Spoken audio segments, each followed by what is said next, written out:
Peace be still, everyone. This is Tosha, and you are tuning into the Supernova Tosha Show podcast, the show that addresses social issues and how it affects our community. And today we are going to be discussing the decline of home ownership. So, home ownership once was a hallmark of the American dream, right? So everybody was like, "What the house, the big house with the white picket fence." Well, that's becoming increasingly out of reach for many people. In recent years, a noticeable shift has occurred. Fewer people are buying homes, and more are tuning to rental properties, particularly in large cities. This trend has led to a significant rise in the construction of new apartments, many of which are being developed by billionaires and very large real estate firms. So as home ownership declines, it raises the question, are taxes and insurance rising in such a way that they are pushing people out of their homes and into the dream of owning a home? Now, is there a political a party, or is there an agenda behind these changes? And just to say that it's not everyone that's given up on home ownership, but with everything that's happening, it's kind of making things a little bit more difficult. Now, the reason why I thought about this topic is simply because a friend of mine reached out to me and recently showed me a project that he was working on. And I've never heard of this before, so I don't know if any of you have ever heard of it or live in one or is constructing one or even thinking about owning one, but it's called a barn dominium. So basically it's a barn slash condominium. It's the most unique thing I've ever seen. So I'm going to show you a picture that he sent to me, and I had never seen anything like it. I never knew that a barn dominiums, even I can't even say it, barn dominiums even existed. Um, but it's an alternative to these expensive homes when you're thinking of upwards of, I don't even know if there's any place you can get a home for 200,000, 300,000 anymore. When I hear house prices, I'm hearing 400,000, 500, 600, up to a million. And we're not talking about mansions. We're just talking about single family homes, even condos for that price. And I've spoken to people, Florida, Georgia, Texas, um, Illinois, and definitely California. And it's just the same everywhere. It's just house prices have risen astronomically. So the American housing market has faced numerous challenges in recent years, leading to a steady decline in home ownership rates. Several factors contribute to this, including the rising cost of homes, stagnant wages, and stricter lending practices. And if you remember, was it in 2008 when the housing market, the bubble popped and everything, it just crashed, and a lot of people ended up losing their homes. So I'm not surprised with the stricter lending laws and practices. Now, additionally, the global pandemic, the uncertainty, which made people hesitant to invest in long-term assets like property. According to data from the U.S. Census Bureau, the home ownership rate in the United States has fallen from a peak of around 69% in 2004 to around 65% today in 2024. Now, although a small percentage may not seem significant, it represents millions of people who are choosing or are being forced to rent rather than to buy. And this shift has led to a boom in the construction of new apartment buildings, particularly in the urban areas. These apartment complexes are often built by billionaires and large real estate firms who see rental property as a lucrative investment.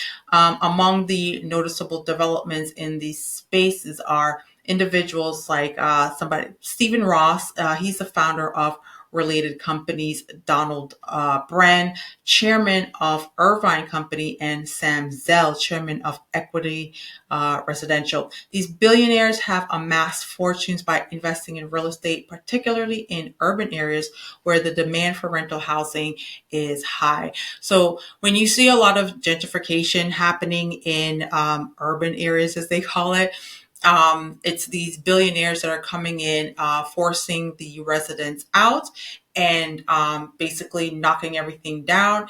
And they are rebuilding, but they're rebuilding luxury apartments. Some of them are very beautiful. Of course, they're going to be unaffordable for the people who lived there before. So, of course, it forces those residents out.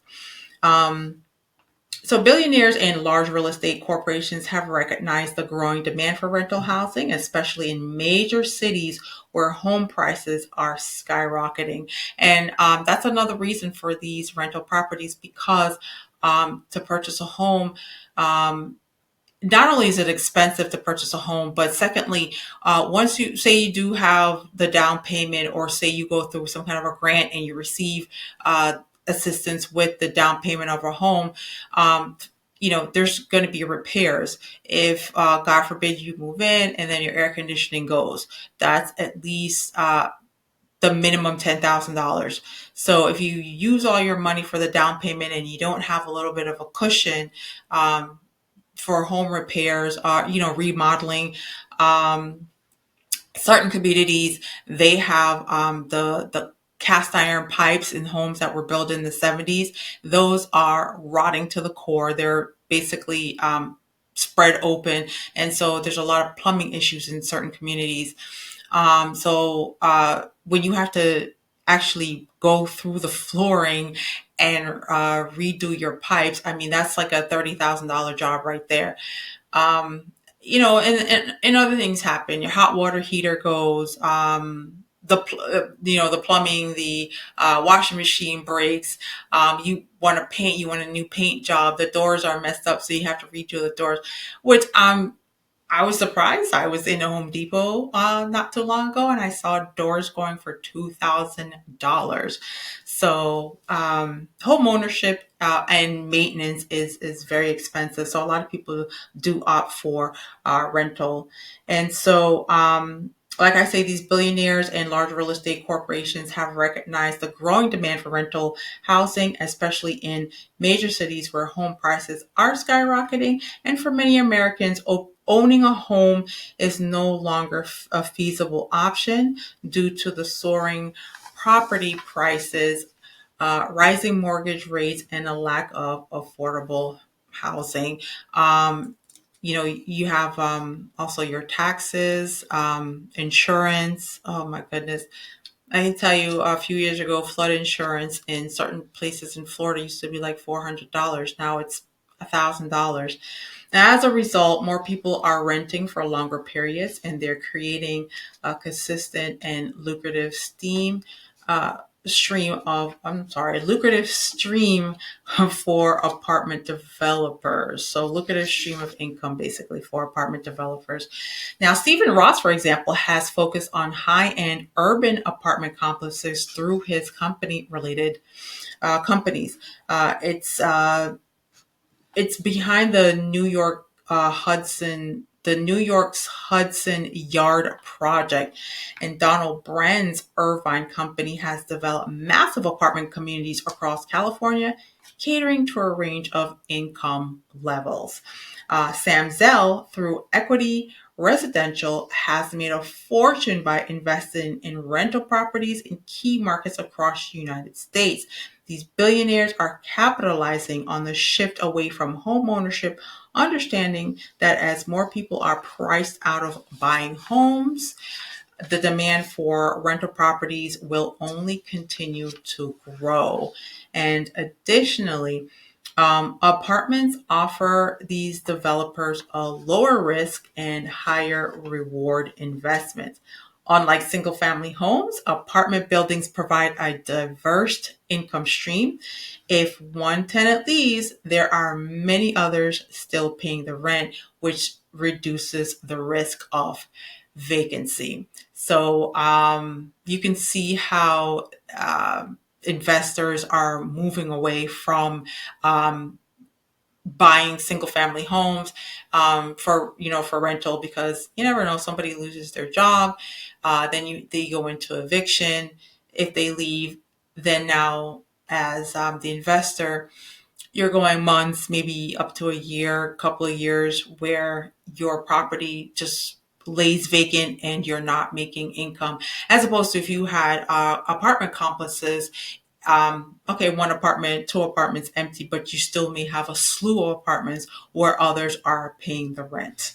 So, in contrast, single family homeowners feel the full burden of mortgage payments, taxes, and maintenance all on their own. Absolutely. If you're a homeowner, you understand full well just how overwhelming that can be. So, as the demand for home ownership decreases, there is growing concern that rising property taxes and insurance premiums are contributing to the decline. In many areas, property taxes have steadily increased, putting additional financial pressure on homeowners. And this is especially true in states with high taxes, such as New York, California, and Illinois. So, in these states, homeowners are finding it difficult to keep up with the rising property taxes, making it difficult to remain in their homes. So, that's why, you know what, this election is of vital importance. Um, from what I have read thus far, that Harris has is coming out with plans for um, new homeowners. Um, for plans to have new homeowners grants and things of that.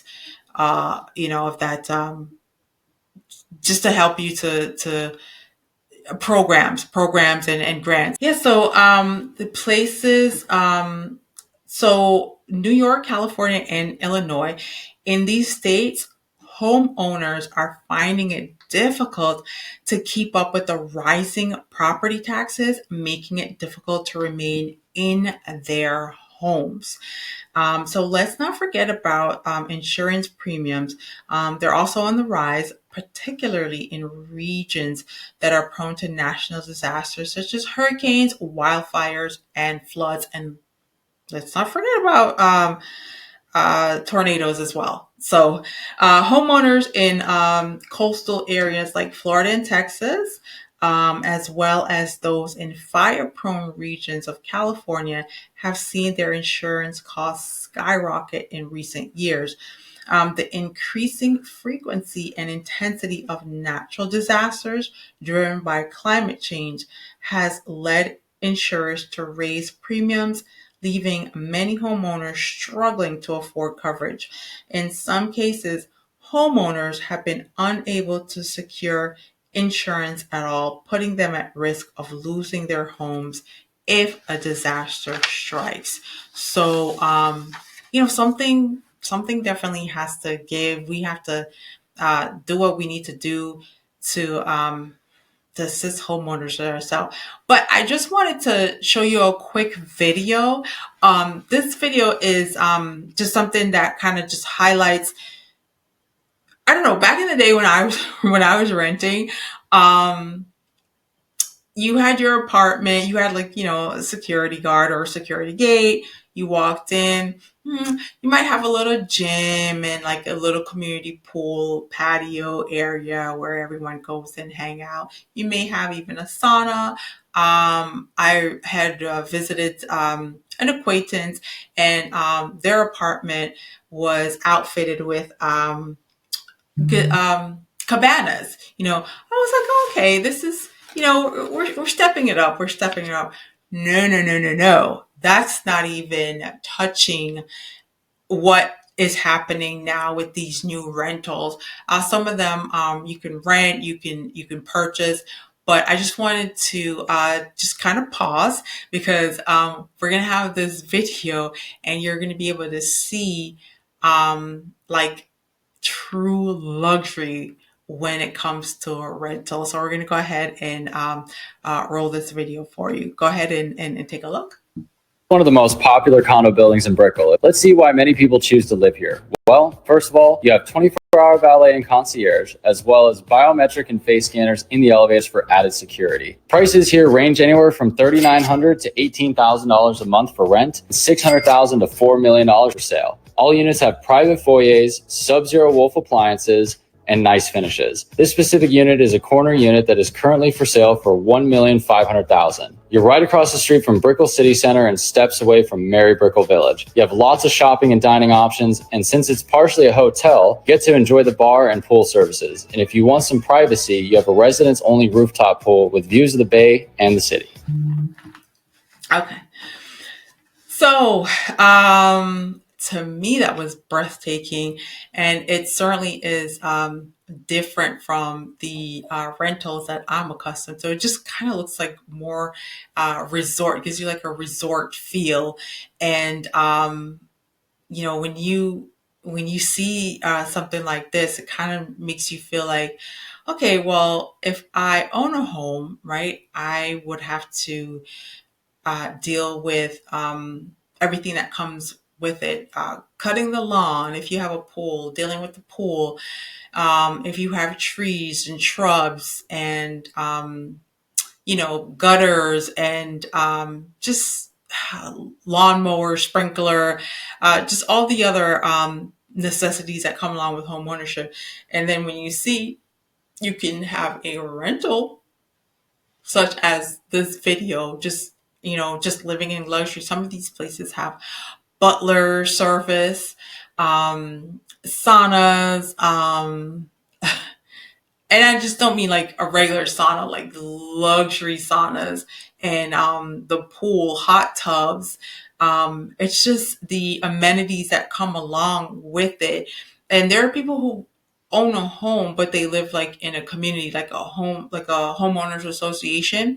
Um, yeah, like you have to pay homeowners association too, and sometimes it's like, all right, you can go anywhere from $400 a month to like $1,000 a month, because it increases and increases and increases, and really you don't really even get a lot out of it. And then they're so strict because it's like you can't paint your home this color, it has to be this, and you can't have a barbecue grill on the balcony, you can't have, it's just a lot of restrictions. So I can see how people are moving. I always used to be in the mindset of, rental bad.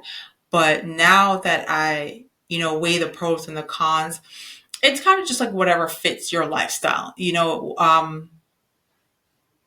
If it works for you, then it works for you. It is what it is. But I'm not totally against it at this time, and I wouldn't talk someone out of it if that's how they feel that they're gonna go ahead and live their life, if they want to rent as opposed to home ownership. So.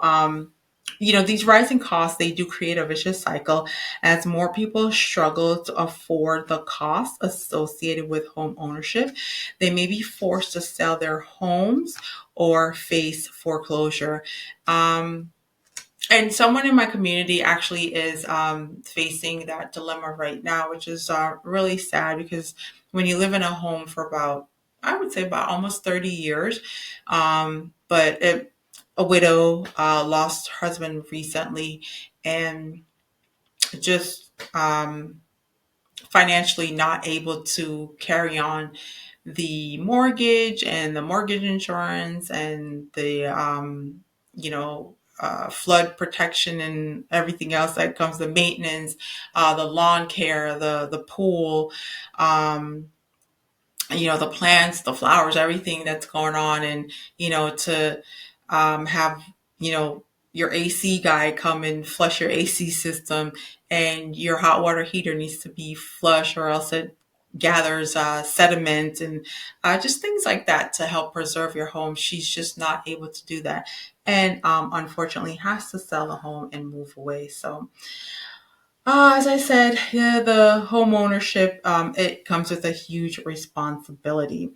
Again, as more people struggle to afford the costs associated with home ownership, they may be forced to sell their homes or face foreclosure. And so this in turn increases the demand for rental housing and further driving up the profits of billionaires and large real estate companies investing in apartment buildings.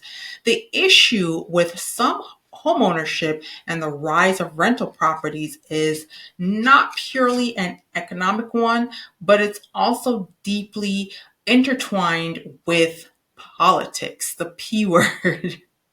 So while both major political parties in the United States have different approaches to housing policy, the current trend towards rental housing has been shaped by a combination of economic forces and also political decisions. So on one hand, some argue that the Democratic Party, particularly in states like California and New York, has contributed to the decline of home ownership through high taxes and stringent regulations. And now these policies are said to make it more difficult for middle class families to afford homes, particularly in urban areas where housing is already expensive. Now, in these states, property taxes and building regulations can drive up the cost of home ownership, making it more attractive for developers to build rental properties rather than affordable homes for sale. I mean, if they're going to build affordable homes for sale, they're not going to make as much properties. Remember, we're not talking about millionaires, we're talking about billionaire developers. So for them, they're going to maximize. And now, on the other hand, Republicans generally advocate for lower taxes and less regulation, which they argue could make homeownership more attainable. However, now critics of the Republican policies point out that deregulation and tax cuts often benefit the wealthy, including these large real estate developers, more than average homeowners. And in states like Texas and Florida, where Republicans dominate, home ownership rates remain high, but rising insurance due to natural disasters pose a significant threat to long term affordability. Now, I just feel like something really needs to be done.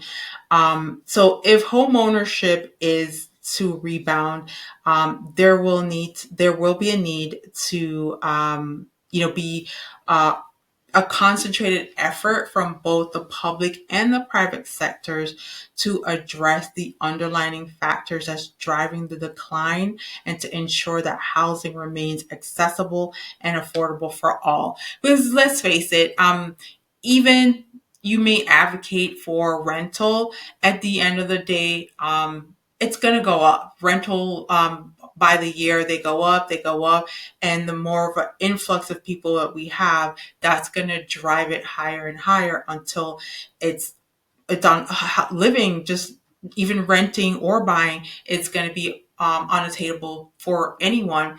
Um, and so we see like there's a lot of people, there's especially in my community, I can just walk down the street and there'll be literally like 10 cars in one driveway because so many people are living. I know there's like one house, there's like nine people living in there. And then there's another house. There so many houses, like there's more than five people living in one house. And so that's what you see a lot of just families or I don't roommates, friends, they're just living together because um, it's just it's not affordable anymore. So yeah, again, until then, the billionaires will likely continue to profit from the rise in rental housing, while more Americans find themselves renting rather than owning their homes.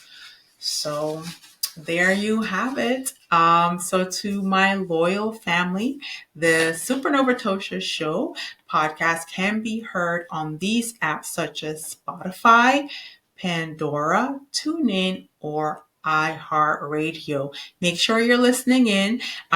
Make sure you're spreading the word because my goal here is to be on the 10 best podcast to listen to list. So there's a list, and I want to hit that list. So please, I want you to like, share, and subscribe to my YouTube channel. Go ahead and spread the word. Sit and have discussions. Drop me some comments at the bottom. Tell me what you think. If you have any topics that you want me to talk about, I'm can definitely do that as well. I just want you to know that I'm so grateful for your time. I thank you so much for being attentive, and I appreciate your presence. Thank you for inviting me into your space for this 30 minutes, 25 minutes, 40 minutes, however long this podcast is. I want you to make sure that you be careful, be safe, walk good, peace, be still.